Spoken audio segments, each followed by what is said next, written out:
Hey everybody, what's up and welcome to Guns N' Roses Central. One thing I forgot to include as part of my news video was that it was Slash's birthday today, so he turned 53 years old. He was born on July 23rd, 1965, and we've had some birthday wishes from Slash showing up from his former bandmates, including Matt Sorum, as well as his current bandmates, including Duff McKagan, and we also had a picture of Slash's birthday cake. So actually it wasn't just a picture, it was a video, so here's his birthday cake, and you guys can check it out.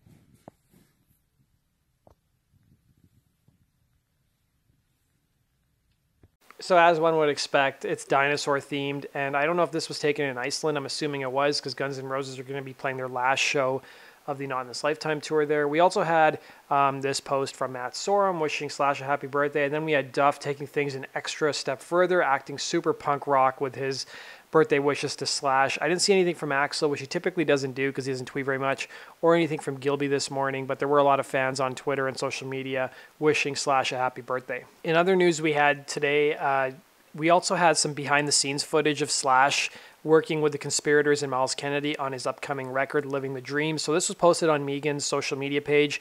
It's just them in the studio working on songs, jamming together. I know a lot of you guys have heard the song. In fact, they actually do have bits and pieces of the new song, which is called Driving Rain, playing in the background. But if some of you international users can't listen to it on Spotify, you should be able to just go to BitTube and search the song and find it there. That's how I was able to listen to it because I don't really have a Spotify account or know how to use Spotify. But you can also, of course, watch the trailer. Like I said, there's bits and pieces of the song playing there. It's a pretty short snippet, like about 30 seconds or so, but the link is down below if you guys want to go check it out. And then Guns N' Roses did something recently while they were in Sweden and Gothenburg. They've done something a couple times like this on the tour, and they did it, I think, once or twice in the States.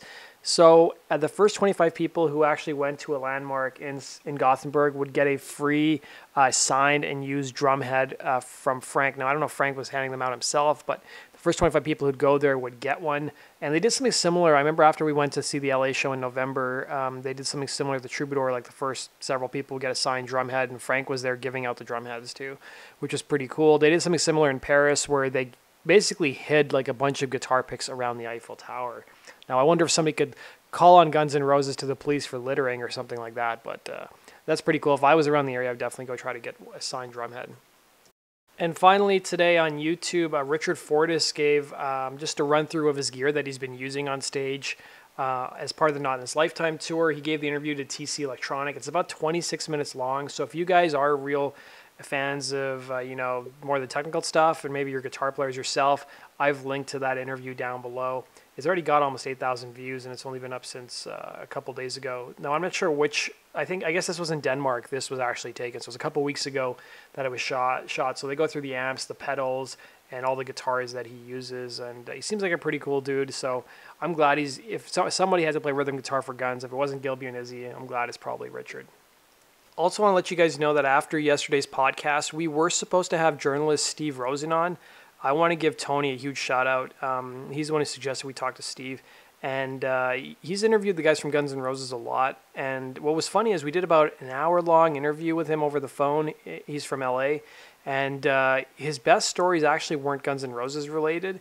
He had some crazy stories. He toured with Black Sabbath. Like, he was on the road with them. He was on the road with Led Zeppelin back in the 70s. And he almost got into a fight with John Paul Jones. He got into a fight with some of the other musicians that he was interviewing. He talked about who some of the real assholes were.